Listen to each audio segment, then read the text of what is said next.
We step on it every day without noticing.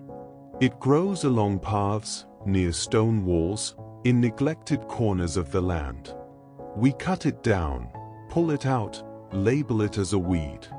And yet, if we could see it through the eyes of a medieval farmer, everything would change.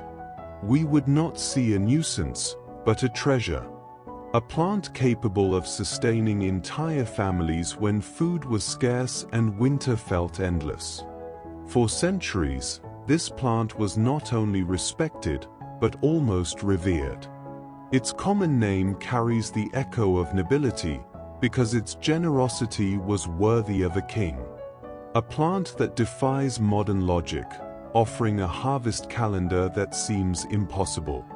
In spring, it produces tender, fleshy shoots, similar to asparagus. In early summer, it becomes a dense, nourishing green, richer than spinach. And by late season, it surprises once more, producing seeds that can be cooked like a grain, not unlike quinoa. But its true strength goes even further. It does not die at the end of the season. It does not demand to be replanted year after year.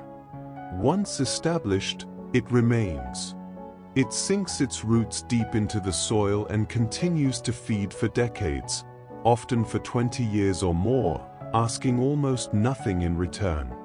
This is the story of the so-called poor man's asparagus, and of how humanity slowly abandoned a giant of nutrition in favor of annual vegetables that are more convenient, but infinitely less generous.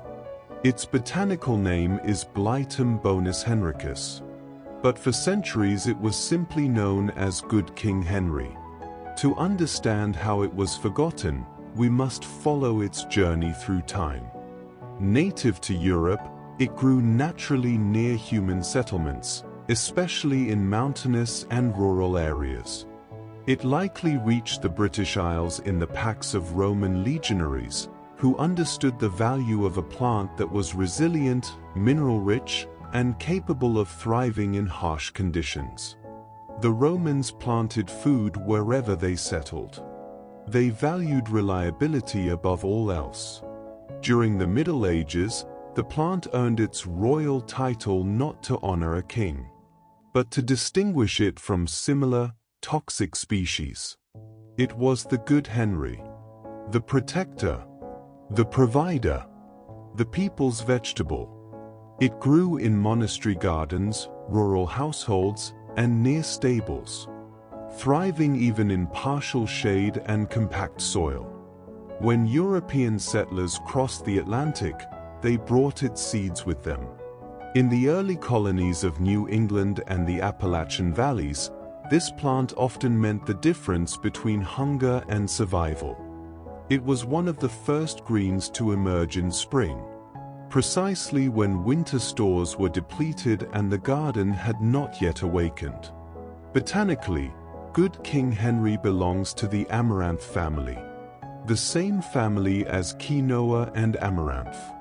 Unlike modern spinach, which lives only a few months before dying, this plant is perennial.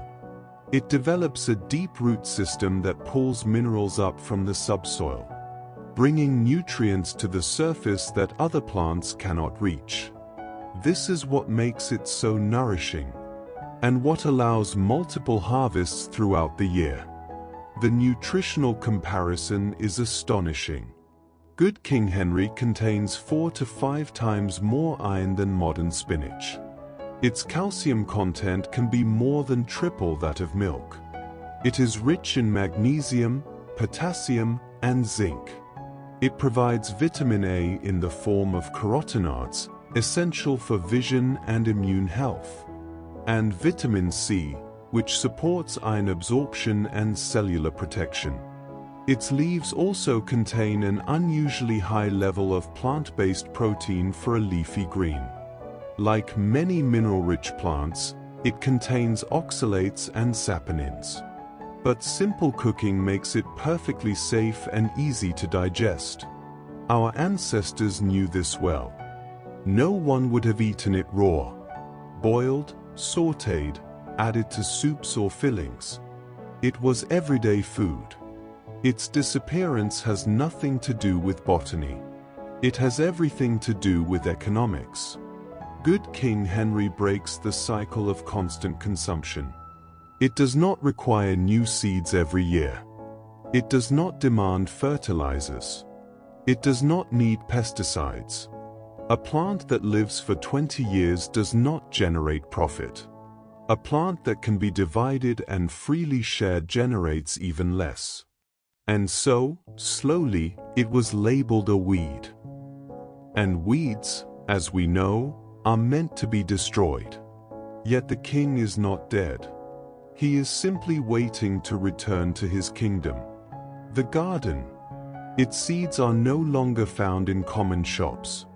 But they still exist, preserved by guardians of ancient varieties. Anyone with a mature plant can divide it and give it away. Just as people once did. All it requires is patience. The first year, you harvest nothing. From the second year on, the plant begins to give back everything it has gathered underground. Shoots in spring. Leaves in summer. Seeds at the end of the season. A humble flavor, carrying centuries of history. In an age of fast food, poor nutrition, and endless marketing. Bringing good King Henry back into our gardens is a gentle act of rebellion. It is a choice for slowness. For depth. For continuity. Perhaps it is finally time to return the throne to the king.